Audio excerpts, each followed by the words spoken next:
Dr. Ravi Garg, Director Pioneer Immigration, Member CICC, ICCRC ਦਾ ਨਾਮ ਬਦਲ ਕੇ CICC, college of immigration and citizenship consultants of Canada ਰੱਖ ਦਿੱਤਾ ਗਿਆ ਹੈਗਾ।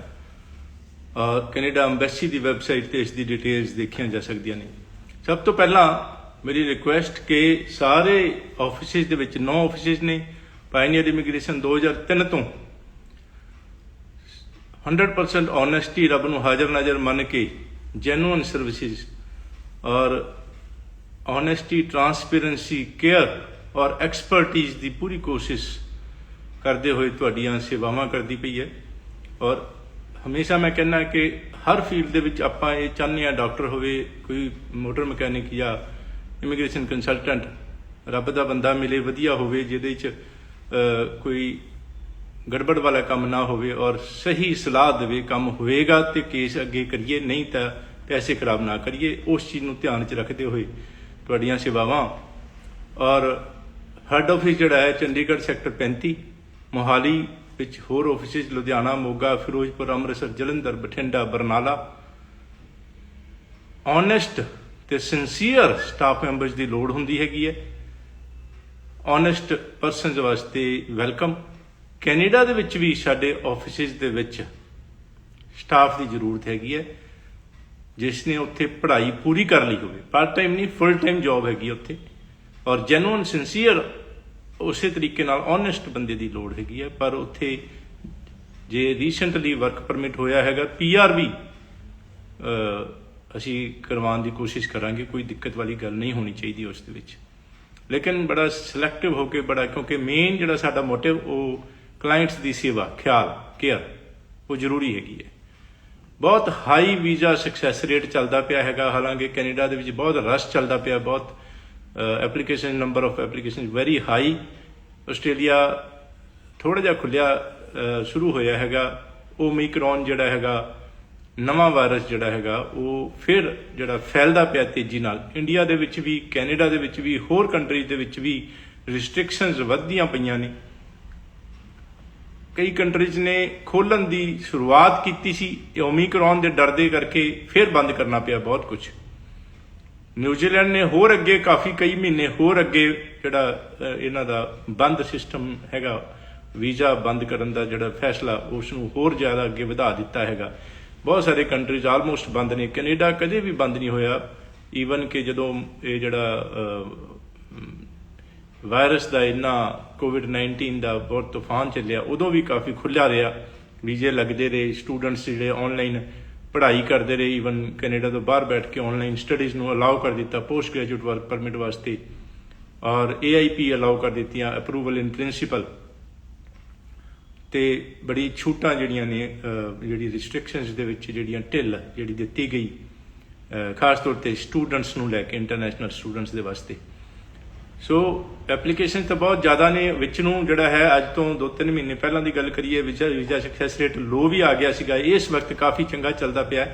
ਹਾਲਾਂਕਿ ਅਗੇਨ ਜੇ ਕਿਸੇ ਦੇ 5.5 ਬੈਂਡ ਨੇ ਕਿਸੇ ਮੋਡਿਊਲ ਦੇ ਵਿੱਚ, ਰੀਡਿੰਗ, ਰਾਈਟਿੰਗ, ਲਿਸਨਿੰਗ, ਸਪੀਕਿੰਗ ਦੇ ਕਿਸੇ ਵੀ, ਤੇ ਬਿਲਕੁਲ ਫਾਈਲ ਨਹੀਂ ਲਗਾਉਣੀ ਚਾਹੀਦੀ। ਧਿਆਨ ਰੱਖਣਾ ਹੈਗਾ। ਬੜੇ ਸਾਰੇ ਕੰਸਲਟੈਂਟ ਜਿਹੜੇ ਨੇ ਉਹ ਕਹਿ ਦਿੰਦੇ ਨੇ ਵੀਜ਼ਾ ਲਵਾ ਦਾਂਗੇ, ਲੇਕਿਨ 6 ਜੁਲਾਈ ਨੂੰ ਸਾਡਾ ਲਾਸਟ ਵੀਜ਼ਾ ਆਇਆ ਸੀ। ਮਤਲਬ ਇਹ ਕਿ ਤਕਰੀਬਨ 6 ਤੋਂ ਵੀ ਉੱਪਰ ਮਹੀਨੇ ਹੋ ਗਏ ਨੇ।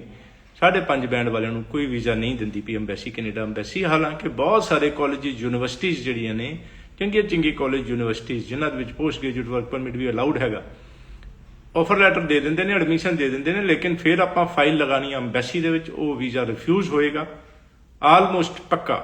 ਸੋ ਇਹੋ ਜਿਹੇ ਜਿਹੜਾ ਫਿਊਟਾਈਲ ਐਫਰਟ ਦਾ ਮਤਲਬ ਕਿ ਸੁਸਾਈਡਲ ਅਟੈਂਪਟ ਜਿਹੜਾ ਹੈਗਾ, ਜਿਹੜਾ ਨਜਾਇਜ਼ ਕੋਸ਼ਿਸ਼ ਜਿਹੜੀ ਹੈਗੀ ਆ, ਆਪਾਂ ਨੂੰ ਨੁਕਸਾਨ ਕਰੇਗੀ, ਪੈਸੇ ਔਰ ਪਰੇਸ਼ਾਨੀ ਹੋਏਗੀ, ਨਹੀਂ ਲਗਾਉਣਾ ਚਾਹੀਦਾ। ਔਰ ਆਈਲੈਟਸ ਇੰਪਰੂਵ ਕਰਕੇ 6 ਈਚ ਔਰ ਹਾਇਰ। ਪੋਸਟ ਗ੍ਰੈਜੂਏਟ ਪ੍ਰੋਗਰਾਮ ਵਾਸਤੇ ਟਰਾਈ ਯੋਰ ਬੈਸਟ 6.5 ਨਾਟ ਲੈਸ ਦੈਨ 6, ਕਿਉਂਕਿ 10 ਵਿੱਚੋਂ 9 ਕਾਲਜਿਸ ਪੋਸਟ ਗ੍ਰੈਜੂਏਟ ਪ੍ਰੋਗਰਾਮ ਵਾਸਤੇ 6.5 ਨਾਟ ਲੈਸ ਦੈਨ, ਓਵਰਆਲ ਜਿਹੜਾ ਹੈਗਾ 6.5 ਨਾਟ ਲੈਸ ਦੈਨ 6 ਇਨ ਐਨੀ ਮੋਡਿਊਲ ਉਹੀ ਮੰਗਦੇ ਨੇ। ਕੋਈ 10 ਵਿੱਚੋਂ ਇੱਕ ਕਾਲਜ ਦੇ ਦਿੰਦਾ ਆਫਰ ਲੈਟਰ ਉਸ ਤੋਂ ਘੱਟ ਬੈਂਡ ਦੇ ਵਿੱਚ 6 ਈਚ ਜਾਂ ਓਵਰਆਲ 6 ਨਾਟ ਲੈਸ ਦੈਨ 5.5 ਦੇ ਨਾਲ। ਲੇਕਿਨ ਅਗੇਨ ਅੰਬੈਸੀ ਦੇ ਵਿੱਚ ਵੀਜ਼ਾ ਸਕਸੈਸ ਰੇਟ ਜਿਹੜਾ 5.5 ਦਾ ਤਾਂ ਬਿਲਕੁਲ ਨਹੀਂ ਹੋਏਗਾ, ਲੇਕਿਨ 6 ਈਚ ਦੇ ਨਾਲ ਵੀ ਲੋ ਹੋ ਜਾਏਗਾ। ਸੋ ਇਹ ਸਾਰੀਆਂ ਚੀਜ਼ਾਂ ਦਾ ਧਿਆਨ ਮਈ ਦੇ ਵਿੱਚ ਐਡਮਿਸ਼ਨ ਜਿਹੜੇ ਬੱਚੇ ਨਵੇਂ ਐਡਮਿਸ਼ਨਸ ਲੈ ਕੇ ਵੀਜ਼ਾ ਜਿਹੜੇ ਨਿਊ ਕਲਾਇੰਟਸ ਨੇ ਵੀਜ਼ਾ ਲਗਵਾਉਣਾ ਚਾਹੁੰਦੇ ਨੇ ਮਈ ਵਾਸਤੇ ਬਹੁਤ ਥੋੜੀ ਜਿਹੀਆਂ ਸੀਟਾਂ ਜਿਹੜੇ ਰਸ਼ ਹੋਣ ਕਰਕੇ ਬਚੀਆਂ ਨੇ। ਸਤੰਬਰ ਦੇ ਵੀ ਕਾਫੀ ਸਾਰੇ 30% ਦੇ ਕਰੀਬ ਕੋਰਸਿਸ ਆਲਰੇਡੀ ਫੁੱਲ ਹੋ ਗਏ ਨੇ। ਜਿਹੜੇ ਸਤੰਬਰ ਦੇ ਵਿੱਚ ਜਾਣਾ ਚਾਹੁੰਦੇ ਨੇ ਛੇਤੀ ਆਪਾਂ ਨੂੰ ਆਫਰ ਲੈਟਰ ਵਾਸਤੇ ਅਪਲਾਈ ਕਰ ਦੇਣਾ ਚਾਹੀਦਾ ਹੈਗਾ।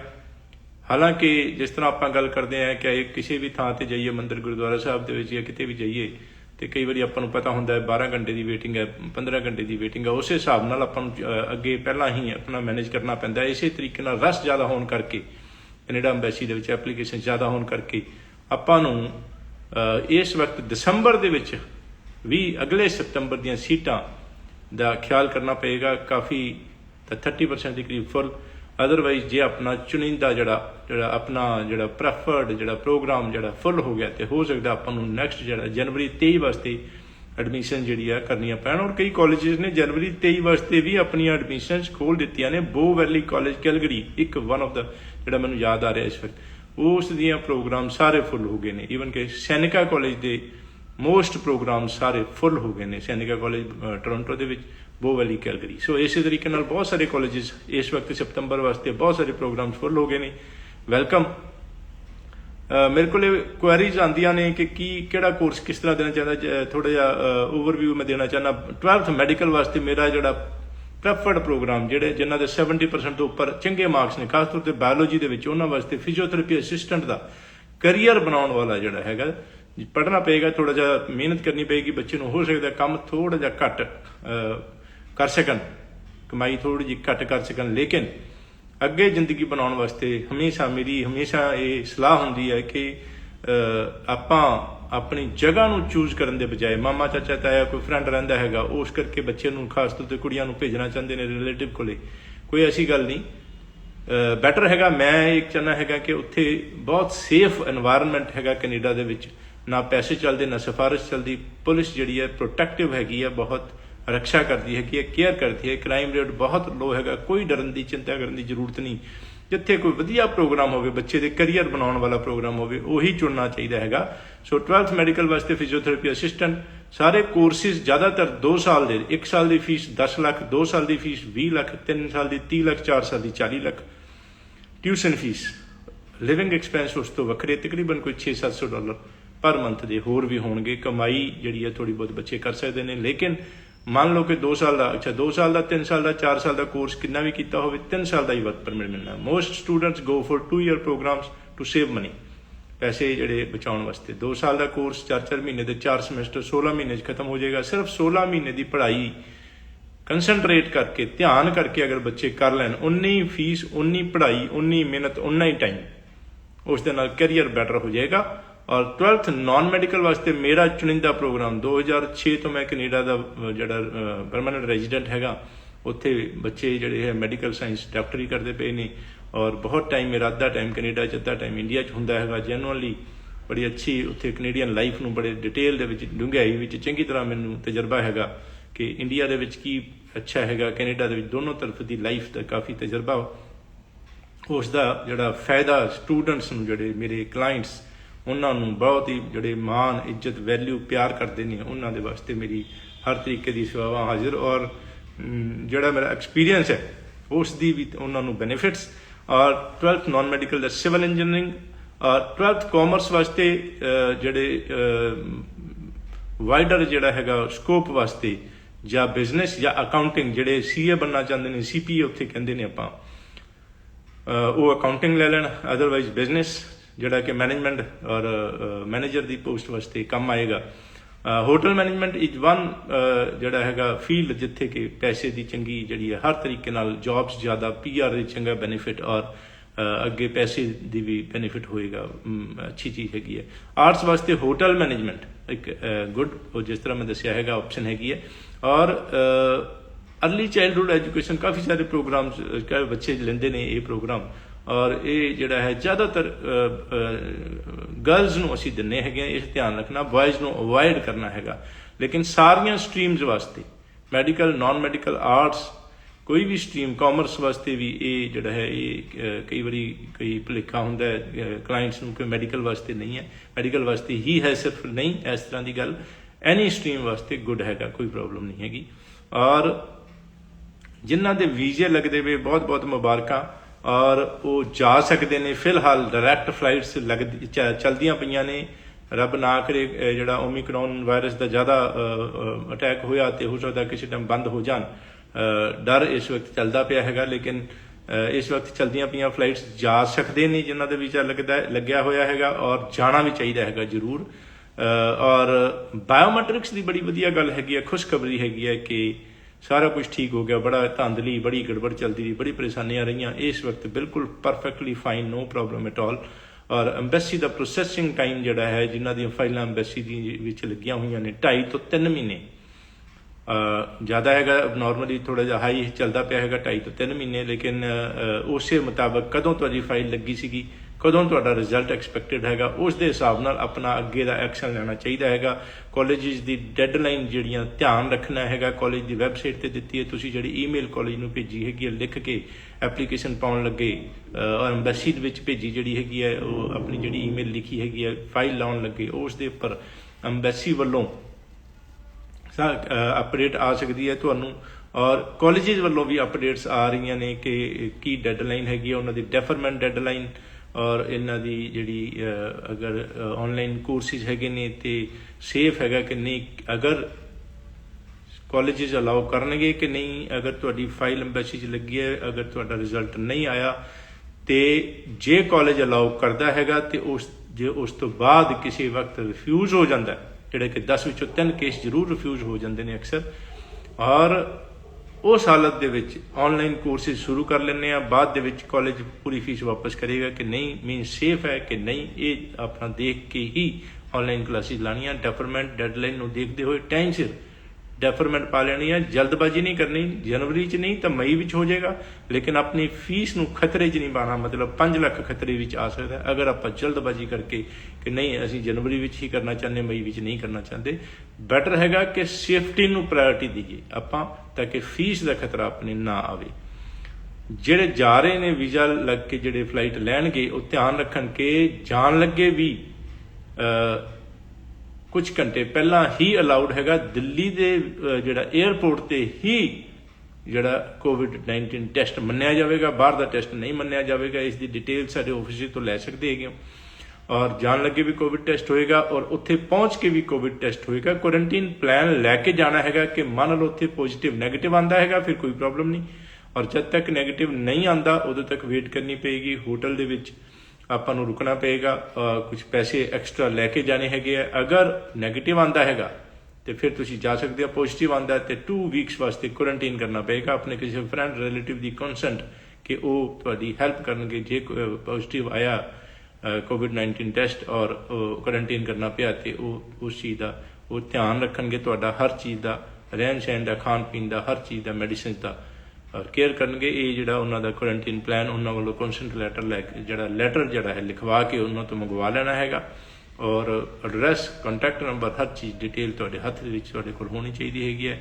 ਜਾਣ ਲੱਗੇ ਡਾਕੂਮੈਂਟਸ ਜਿਹੜੇ ਨੇ ਸਾਰੇ ਆਪਣੀ ਜਿਹੜੀ ਹੈ ਉਸ ਦੀ ਲਿਸਟ ਹੈਗੀ ਹੈ ਪ੍ਰੋਪਰ ਸਾਡੇ ਆਫਿਸ ਤੋਂ ਲੈ ਲੈਣੀ ਹੈਗੀ ਹੈ। ਔਰ ਉਸ ਦੇ ਵਿੱਚ ਜਿਹੜਾ GIC ਸਰਟੀਫਿਕੇਟ, ਕਾਲਜ ਦੀ ਫੀਸ ਦੀ ਰਸੀਦਾਂ, ਤੁਹਾਡਾ ਆਈਲੈਟਸ ਦਾ ਸਰਟੀਫਿਕੇਟ, ਤੁਹਾਡੇ ਐਜੂਕੇਸ਼ਨਲ ਡਾਕੂਮੈਂਟਸ, ਇਹ ਸਾਰੇ ਜਿਹੜੇ ਨੇ ਇਹ ਨਾਲ ਲੈ ਕੇ ਜਾਣੇ ਨੇ। ਔਰ ਜਿਸ ਤਰੀਕੇ ਨਾਲ ਪਹਿਲਾਂ ਵੀ ਗੱਲਬਾਤ ਚੱਲਦੀ ਹੁੰਦੀ ਹੈ ਕਿ ਧਿਆਨ ਰੱਖਣਾ ਹੈ ਕਿ ਕਾਲਜ ਉਸ ਵਾਸਤੇ ਅਪਲਾਈ ਕਰਨਾ ਹੈ ਜਿਹੜੇ ਨਵੀਂ ਐਪਲੀਕੇਸ਼ਨਾਂ ਪਾ ਰਹੇ ਨੇ, ਨਵੇਂ ਵੀਜ਼ੇ ਵਾਸਤੇ ਅਪਲਾਈ ਕਰਦੇ ਪਏ ਨੇ। ਜਿਹੜਾ ਕਾਲਜ ਐਲੀਜੀਬਲ ਹੋਵੇ ਪੋਸਟ ਗ੍ਰੈਜੂਏਟ ਵਰਕ ਪਰਮਿਟ ਵਾਸਤੇ, ਉਸ ਦੀ ਲਿਸਟ ਕੈਨੇਡਾ ਅੰਬੈਸੀ ਦੀ ਵੈਬਸਾਈਟ 'ਤੇ ਦਿੱਤੀ ਹੋਈ ਹੈ। ਸੋ ਵੈਲਕਮ। ਗੱਲਾਂ ਬਹੁਤ ਨੇ। ਹਰ ਸੈਟਰਡੇ ਆਪਾਂ ਸਵੇਰੇ 11 ਵਜੇ ਜੁੜਦੇ ਹੈਗੇ ਹਾਂ ਗੱਲਬਾਤ ਅਪਡੇਟਸ ਕਰਨ ਵਾਸਤੇ। ਟੀਵੀ ਦੇ ਵਿੱਚ ਜਿਹੜੀ ਟੀਵੀ ਦੇ ਅਲੱਗ-ਅਲੱਗ ਚੈਨਲਸ 'ਤੇ ਬਹੁਤ ਸਾਰੀ ਇੰਟਰਵਿਊਜ਼ ਆਉਂਦੀਆਂ ਨੇ। ਉਸ ਦੇ ਵਾਸਤੇ 70613 ਤੇ ਕਾਲ ਕਰਕੇ ਮੇਰਾ ਟੀਵੀ ਦਾ ਸਕੈਡਿਊਲ ਜਿਹੜਾ ਹੈ, ਕਿਹੜੇ ਚੈਨਲ 'ਤੇ ਕਦੋਂ ਕਿੰਨੇ ਵਜੇ ਇੰਟਰਵਿਊ ਆਉਣੀ ਹੈ, ਇਸੇ ਤਰ੍ਹਾਂ ਦੀ ਕਾਫੀ ਸਾਰੀਆਂ ਗੱਲਾਂ ਬਾਤਾਂ ਦੀ ਜਾਣਕਾਰੀ ਜਿਹੜੇ ਹੁਣ ਨਵੇਂ ਖਾਸ ਤੌਰ 'ਤੇ ਜਾਣਾ ਚਾਹੁੰਦੇ ਨੇ, ਜਿਹਨਾਂ ਦੀ ਐਪਲੀਕੇਸ਼ਨ ਲੱਗੀਆਂ ਨੇ, ਇਨ ਪ੍ਰੋਸੈਸ ਨੇ, ਵੀਜ਼ਾ ਰੀਸੈਂਟਲੀ ਲੱਗੇ ਨੇ, ਜਾਂ ਤੁਹਾਡੇ ਫਰੈਂਡਸ ਰਿਲੇਟਿਵ ਜਿਹੜੇ ਇੱਛੁਕ ਨੇ ਬਾਹਰ ਜਾਣ ਦੇ, ਉਹਨਾਂ ਨੂੰ ਇਹ ਗੱਲਾਂ ਜ਼ਰੂਰ ਦੱਸੋ ਤਾਂ ਕਿ ਉਹਨਾਂ ਨੂੰ ਇਹਨਾਂ 'ਚ ਫਾਇਦਾ ਹੋ ਸਕੇ। ਜਿਹੜੇ ਫੇਸਬੁੱਕ ਪੇਜ ਜਿਹੜਾ ਹੈਗਾ ਲਾਈਕ ਕਰਨਾ ਹੈਗਾ, ਇੰਸਟਾਗ੍ਰਾਮ ਪੇਜ ਨੂੰ ਫੋਲੋ ਕਰਨਾ ਹੈਗਾ, YouTube ਚੈਨਲ ਸਬਸਕ੍ਰਾਈਬ ਕਰਨਾ ਹੈਗਾ ਔਰ ਅੱਗੇ ਜਿਹੜਾ ਹੈਗਾ ਸ਼ੇਅਰ ਕਰਨੀਆਂ ਹੈਗੀਆਂ ਮੇਰੀਆਂ ਪੋਸਟ ਤਾਂ ਕਿ ਜਿਹੜੇ ਇੱਛੁਕ ਨੇ ਬਾਹਰ ਜਾਂਦੇ ਉਹਨਾਂ ਦਾ ਖਿਆਲ ਹੋ ਸਕੇ। ਵੈਲਕਮ ਵੈਬਸਾਈਟ ਜਿਹੜੀ ਸਾਡੀ pioneerimmigration.com, ਉਸ 'ਤੇ 15 ਮਿੰਟ ਜਦੋਂ ਖੋਲੋਗੇ 15 ਮਿੰਟ ਦੀ ਵੀਡੀਓ ਚੱਲੇਗੀ। ਉਸ 'ਤੇ ਕਾਫੀ ਸਾਰੀ ਡਿਟੇਲ ਕਿ ਕੌਣ ਲੀਗਲੀ ਆਥੋਰਾਈਜ਼ ਨੇ ਕੈਨੇਡਾ ਗੌਰਮੈਂਟ ਕੈਨੇਡਾ ਐਮਬੈਸੀ ਤੋਂ, ਕਿਸ ਤਰੀਕੇ ਨਾਲ ਧਾਂਦਲੀ ਤੋਂ ਬਚਣਾ ਹੈਗਾ, ਗਲਤ ਕੰਸਲਟੈਂਟਸ ਤੋਂ ਬਚਣਾ ਹੈਗਾ, ਇਹ ਸਾਰੀਆਂ ਜਾਣਕਾਰੀਆਂ ਔਰ ਇੱਕ ਜਾਂਦੇ ਟਿਪ ਕੇ ਪੈਸੇ ਦੀ ਜਿਹੜੀ ਬਹੁਤ ਜ਼ਿਆਦਾ ਕੰਸਲਟੈਂਟਸ ਜਿਹੜੇ ਤੋਂ ਕਈ ਜਿਹੜੇ ਬਾਹਰ ਜਾਣਾ ਚਾਹੁੰਦੇ ਨੇ ਉਹਨਾਂ ਦਾ ਫਰਾਡ ਹੁੰਦਾ ਹੈਗਾ, ਉਹਨਾਂ ਦੇ ਨਾਲ ਪੈਸਿਆਂ ਦੀ ਧਾਂਦਲੀ ਬਚਣ ਵਾਸਤੇ ਕਾਲਜ ਦੀ ਫੀਸ ਜਾਂ ਜਿਹੜੀ GIC ਦੇ ਪੈਸੇ ਡਾਇਰੈਕਟ ਕੈਨੇਡੀਅਨ ਜਿਹੜੇ ਬੈਂਕ ਦੇ ਵਿੱਚ ਪੇ ਕਰਨੇ ਆਪਣੇ ਅਕਾਊਂਟ ਤੋਂ, ਕਿਸੇ ਵੀ ਕੰਸਲਟੈਂਟ ਨੂੰ ਕੈਸ਼ ਚੈੱਕ ਡਰਾਫਟ ਵਗੈਰਾ ਨਹੀਂ ਦੇਣਾ ਹੈਗਾ ਔਰ ਸਾਰੀ ਜਿਹੜੀ ਹਰ ਚੀਜ਼ ਦੇ ਉੱਪਰ ਖਿਆਲ। ਔਰ ਅਗਰ ਕੈਨੇਡਾ ਐਮਬੈਸੀ ਕਹਿੰਦੀ ਹੈਗੀ ਆ ਜੇ ਤੁਹਾਨੂੰ ਲੱਗਦਾ ਹੈ ਕਿ ਕੋਈ ਚੀਜ਼ ਇੰਨੀ ਜ਼ਿਆਦਾ ਵਧੀਆ ਕੋਈ ਦੱਸਦਾ ਹੈਗਾ ਕਿ ਜਿਹੜੀ ਕਿ ਤੁਹਾਨੂੰ ਯਕੀਨ ਨਹੀਂ ਹੁੰਦਾ, ਫੋਰ ਐਗਜ਼ਾਮਪਲ ਕਿ ਗਰੰਟੀ ਦੇਣਾ ਜਿਹੜਾ ਹੈ ਕੈਨੇਡਾ ਗੌਰਮੈਂਟ ਤੋਂ ਮਨਾ ਹੈਗਾ, ਕੋਈ ਵੀ ਕੰਸਲਟੈਂਟ ਵੀਜ਼ਾ ਦੀ ਗਰੰਟੀ ਨਹੀਂ ਦੇ ਸਕਦਾ। ਚੰਗੇ ਕੇਸ ਕਈ ਵਾਰ ਰਿਫਿਊਜ਼ ਹੋ ਜਾਂਦੇ ਆ ਔਰ ਕਈ ਵਾਰ ਵੀਕ ਕੇਸਿਸ ਵੀ ਰਿਫਿਊਜ਼ ਹੁੰਦੇ ਆ, ਅਸੀਂ ਦੁਬਾਰਾ ਅਪਲਾਈ ਕਰਦੇ ਹਾਂ, ਰਿਕੁਐਸਟ ਕਰਕੇ ਵੀਜ਼ਾ ਲੈ ਲੈਂਦੇ ਹਾਂ। ਚੰਗੇ ਕੇਸਿਸ ਦੇ ਅਗਰ ਕੋਈ ਕਦੇ ਰਿਫਿਊਜ਼ ਹੋ ਜਾਏ ਤਾਂ ਫਿਰ ਵੀ ਅਸੀਂ ਦੁਬਾਰਾ ਇੱਕ ਕਿਸਮ ਦਾ ਫਾਈਟ ਕਰਕੇ ਜਾਂ ਰੀਅਪਲਾਈ ਕਰਕੇ ਐਮਬੈਸੀ ਤੋਂ ਵੀਜ਼ਾ ਲੈ ਲੈਂਦੇ ਹਾਂ, ਲੇਕਿਨ ਵੀਜ਼ਾ ਦੀ ਕਦੇ ਵੀ ਕੋਈ ਗਰੰਟੀ ਨਹੀਂ ਹੁੰਦੀ। ਇਹਨਾਂ ਚੀਜ਼ਾਂ ਤੋਂ ਬਚਣਾ ਹੈਗਾ ਔਰ ਵੈਲਕਮ ਹਰ ਇੱਕ ਆਫਿਸ ਦੇ ਵਿੱਚ ਕਾਉਂਸਲਰਸ ਮੈਨੇਜਰਸ, ਉਹਨਾਂ ਨੂੰ ਫੋਨ 'ਤੇ ਗੱਲ ਕਰਕੇ ਬੈਟਰ ਹੈਗਾ ਉੱਥੇ ਆਫਿਸ ਵਿੱਚ ਜਾ ਕੇ ਆਪਣੇ ਵਾਸਤੇ ਚੰਗਾ ਪ੍ਰੋਗਰਾਮ ਜਿਹੜਾ ਕਿ ਤੁਹਾਨੂੰ ਫੀਸ ਵੀ ਕਈ ਕਾਲਜ ਵਿੱਚ ਅੱਧੀ ਹੁੰਦੀ ਹੈ, ਜਿਸ ਤਰ੍ਹਾਂ ਕਿ ਤਕਰੀਬਨ ਕੋਈ ਮੈਂ ਦੱਸਿਆ ਸੀ 20 ਲੱਖ 2 ਸਾਲ ਦੀ ਕੋਰਸ ਦੀ ਫੀਸ ਹੈਗੀ ਹੈ, ਕਈ ਕਾਲਜਾਂ ਦੇ ਵਿੱਚ 12-14 ਲੱਖ ਰੁਪਏ ਫੀਸ 2 ਸਾਲ ਦੀ। ਉਸ ਦੇ ਵਾਸਤੇ ਵੀ ਅਗਰ ਅਫੋਰਡੇਬਿਲਿਟੀ ਲੋ ਹੈ, ਫੀਸ ਘੱਟ ਖਰਚਣਾ ਚਾਹੁੰਦੇ ਹੈਗੇ ਤਾਂ ਤੁਸੀਂ ਸਾਡੇ ਆਫਿਸ ਦੇ ਵਿੱਚ ਗੱਲ ਕਰੋ ਤਾਂ ਕਿ ਤੁਹਾਨੂੰ ਸੁਟੇਬਲ ਘੱਟ ਫੀਸ ਵਾਲਾ ਚੰਗਾ college, of course we never compromise ਦਾ ਮਤਲਬ ਇਹੋ ਜਿਹਾ ਕੋਈ ਕਾਲਜ ਨਹੀਂ, ਕੋਈ ਕੋਰਸ ਨਹੀਂ ਜਿਸ ਨੂੰ ਪੜ੍ਹ ਕੇ ਪੋਸਟ ਗ੍ਰੈਜੂਏਟ ਵਰਕ ਪਰਮਿਟ ਨਾ ਮਿਲੇ ਜਾਂ ਜਿੱਥੇ ਕੰਪਰੋਮਾਈਜ਼ ਹੋਵੇ। ਚੰਗਾ ਕਾਲਜ, ਚੰਗਾ ਕੋਰਸ ਜਿਹੜਾ ਕਿ ਬੱਚਿਆਂ ਦਾ ਫਿਊਚਰ ਬਣਾਵੇ। ਆਫ ਕੋਰਸ ਕਾਲਜਿਸ ਵੀ ਕੁਛ ਇਹੋ ਜਿਹੇ ਲੀਨੀਅੰਟ ਜਿਹੜੇ ਕਿ ਥੋੜ੍ਹੀ ਜਿਹੀ ਘੱਟ ਪੜ੍ਹਾਈ ਕਰਕੇ ਕੰਮ ਚੱਲ ਜਾਂਦਾ ਹੈ, ਕਈ ਬਹੁਤ ਸਟ੍ਰਿਕਟ ਜਿੱਥੇ ਕਿ ਬਹੁਤ ਜ਼ਿਆਦਾ ਪੜ੍ਹਾਈ ਕਰਨੀ ਪਏਗੀ। ਬੱਚਿਆਂ ਦੇ ਜਿਹੜੇ ਨੰਬਰ ਕਿੰਨੇ ਨੇ ਉਸ 'ਤੇ ਡਿਪੈਂਡ ਕਰੇਗਾ। 80-90% ਵਾਲੇ ਜਿਹੜੇ ਨੇ ਸਟ੍ਰਿਕਟ ਹਾਈ ਜਿਹੜੇ ਜ਼ਿਆਦਾ ਪੜ੍ਹਾਈ ਕਰਵਾਉਂਦੇ ਨੇ ਉਹਨਾਂ ਕਾਲਜਾਂ ਵਿੱਚ ਸੂਟੇਬਲ ਰਹੇਗਾ। ਇਹ ਅੱਡ ਨੰਬਰਾਂ 'ਤੇ ਡਿਪੈਂਡ ਕਰਦਾ ਹੈ। ਇਸ ਦੇ ਵਾਸਤੇ ਵੀ ਇਹ ਗੱਲ ਦਾ ਜ਼ਿਕਰ ਕਰਕੇ ਮੇਰੇ ਜਿਹੜੇ ਆਫਿਸ ਦੇ ਵਿੱਚ ਤੁਸੀਂ ਗੱਲਬਾਤ ਕਰੋ ਔਰ ਹਰ ਇੱਕ ਫਾਈਲ, ਹਰ ਇੱਕ ਕੇਸ ਦੇ ਉੱਪਰ ਮੇਰੀ ਨਿਗਾਹ, don't worry at all, I am there to take care ਦਾ ਮਤਲਬ ਹਰ ਚੀਜ਼ ਦੇ ਉੱਪਰ ਮੇਰੀ ਨਿਗਾਹ, ਕਿਹੜੇ ਬੰਦੇ ਨੂੰ ਕਿਹੜਾ ਕੋਰਸ ਦਿੱਤਾ, ਉਸ ਤੋਂ ਬਾਅਦ ਫਾਈਲ ਬਣਨੀ, ਮੇਰੇ ਕੋਲ ਆਉਣੀ, ਹਰ ਚੀਜ਼ ਦਾ ਖਿਆਲ ਔਰ ਓਨੈਸਟੀ ਟਰਾਂਸਪੇਰੈਂਸੀ, ਉਸ ਦੀ ਤਾਂ 100% ਗਰੰਟੀ ਦਾ ਮਤਲਬ ਕੋਈ ਚਿੰਤਾ ਦੀ ਗੱਲ ਹੀ ਨਹੀਂ। ਵੈਲਕਮ, ਰੱਬ ਰੱਖਾ ਔਰ Mary Christmas, happy new year coming head. ਸਾਰਿਆਂ ਨੂੰ ਰੱਬ ਅੱਜ ਮੈਰੀ ਕ੍ਰਿਸਮਸ ਵਾਲੇ ਦਿਨ ਸਾਰਿਆਂ ਨੂੰ ਕਿਰਪਾ ਕਰੇ, ਵਾਹਿਗੁਰੂ ਮਿਹਰ ਕਰੇ ਔਰ ਸਾਰਿਆਂ ਨੂੰ ਬਹੁਤ ਸਾਰੇ ਗਿਫਟਸ ਮਿਲਣ, ਖਾਸ ਤੌਰ 'ਤੇ ਜਿਹੜੇ ਵੀਜ਼ਾ ਲੈਣਾ ਚਾਹੁੰਦੇ ਉਹਨਾਂ ਨੂੰ ਵੀਜ਼ਾ ਮਿਲੇ ਔਰ ਨਵਾਂ ਸਾਲ ਆਉਣ ਵਾਲਾ ਹੈਗਾ ਔਰ ਜਿਹੜੀ ਸਾਡੀ ਮੇਰੀ ਨਵੀਂ ਜਿਹੜੀ ਅਗਲੇ ਸੈਟਰਡੇ ਨੂੰ ਗੱਲਬਾਤ ਹੋਏਗੀ ਨਵੇਂ ਸਾਲ 'ਤੇ ਹੋਏਗੀ ਔਰ ਨਵਾਂ ਸਾਲ ਦੀਆਂ ਬਹੁਤ ਬਹੁਤ ਵਧਾਈਆਂ, ਆਉਣ ਵਾਲੇ ਨਵੇਂ ਸਾਲ ਦੀਆਂ ਬਹੁਤ ਬਹੁਤ ਮੁਬਾਰਕਾਂ। ਵਾਹਿਗੁਰੂ ਮਿਹਰ ਕਰੇ, ਰੱਬ ਸੁੱਖ ਰੱਖੇ ਔਰ ਸਾਰਿਆਂ ਨੂੰ ਬਹੁਤ ਬਹੁਤ ਮੇਰੀ ਗੁੱਡ ਵਿਸ਼ੇਸ। ਅਗਲੇ ਸਾਲ ਜਿਹੜਾ ਹੈ ਨਵੇਂ ਸਾਲ ਦੇ ਵਿੱਚ ਨਵੀਆਂ ਗੱਲਾਂ ਬਾਤਾਂ, ਨਵੇਂ ਜਿਹੜਾ ਹੈ ਅਪਡੇਟਸ ਦੇ ਨਾਲ ਨੈਕਸਟ ਸੈਟਰਡੇ ਨੂੰ ਫਿਰ ਮਿਲਾਂਗੇ। ਬਹੁਤ ਬਹੁਤ ਧੰਨਵਾਦ। ਸਤਿ ਸ਼੍ਰੀ ਅਕਾਲ ਜੀ।